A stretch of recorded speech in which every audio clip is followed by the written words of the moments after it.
अंजुम नूर के कहने पे सलार की शादी रुश्मा के साथ तय कर देती है, लेकिन वो ये एक शर्त रखती है कि वो नूर को तलाक नहीं देगा। चाहे नूर का सबके सामने करैक्टर लेस ख़राब हो गया है, लेकिन वो फिर भी है तो उसकी भतीजी, इसलिए वो सलार के आगे ये शर्त रख देती हैं कि चाहे कुछ भी हो जाए, तुम दूसरी शादी भी कर रहे हो लेकिन तुम नूर को डिवोर्स नहीं दोगे। इसलिए वो चाहती हैं कि वो नूर को अपने पास रखे। सलार अपनी माँ की हाँ में हाँ मिला तो देता है। वो कह देता है ठीक है, मैं नूर को डिवोर्स नहीं दूंगा और आप मेरी रुश्मा के साथ शादी करवा दें। यहाँ पे जुल्फ़कार भी साथ आस पे बैठा हुआ है कि कब इसकी शादी सलार की रुश्मा के साथ हो, क्योंकि सलार और जुल्फ़कार की डील हुई थी कि जैसे ही सलार रुश्मा के साथ शादी कर लेगा, अगले दिन वो नूर को डिवोर्स दे देगा। और इस बात के लिए जुल्फ़कार ने सलार को एक बहुत भारी रकम भी अदा की हुई है। अगले दिन सलार और रुश्मा की शादी का फंक्शन चल रहा होता है, तो दूसरी तरफ नूर अपने कमरे में अकेली बैठी रो रही होती है। वो सलार को याद करती है और उसकी बेवफाई को कोसती है कि किस तरह वो उसके साथ बिल्कुल बेवफा रहा है। और इन सब बातों का फ़ायदा उठाने के लिए फ़रा नूर के कमरे में आती है। वो आती है और उसे आके बातें सुनाती है। वो आकर उसे कहती है कि तुम तो सलार के काबिल ही नहीं थी, अच्छा हुआ सलार ने तुम्हें छोड़ दिया। अब जितनी जल्दी हो सके अपना बोरी या बिस्तर समेटो और यहाँ से निकलो। नूर उसकी बातें सुन के गुस्से हो जाती है और उसे कहती है तुम अपनी बकवास बंद करो, एक ना एक दिन मेरी सच्चाई सबके सामने आ ही जाएगी। तो फाइनली फिर अगले दिन सलार और रुश्मा का निकाह हो ही जाता है।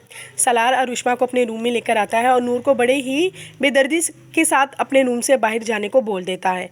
वो निहायत बदतमीज़ी के साथ उसे कहता है कि अब तुम्हारी शक्ल मुझे मेरे कमरे के आसपास भी नज़र ना आए, बल्कि तुम तो नौकरों वाले क्वार्टर के पास ही रहना। ये कह के वो कमरे का दरवाज़ा बंद कर लेता है।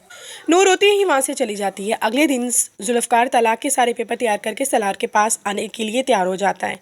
वो जैसे ही सलार के घर जाता है, वहाँ पे सब लोग ड्राइंग रूम में बैठे हुए होते हैं। वो तलाक के पेपर टेबल पर रखता है और उसे सलार को बोलता है चलो जल्दी से उठो और इन पेपर्स पे साइन करो और नूर को डिवोर्स दे दो, क्योंकि मैं अब मज़ीद नूर के साथ ज़्यादती होते नहीं देख सकता। यहीं पे सलार सबके सामने बाजी पलट जाता है, क्योंकि उसकी माँ जो सामने बैठी हुई होती है वो उल्टा जुल्फ़कार को बोलने लग जाता है कि आखिरकार तुम्हारा मसला क्या है, क्यों तुम हमारी फैमिली के पीछे पड़ गए हो जुल्फ़कार जैसे ही सलार की ये हरकत देखता है तो उसका तो पारा हाई हो जाता है।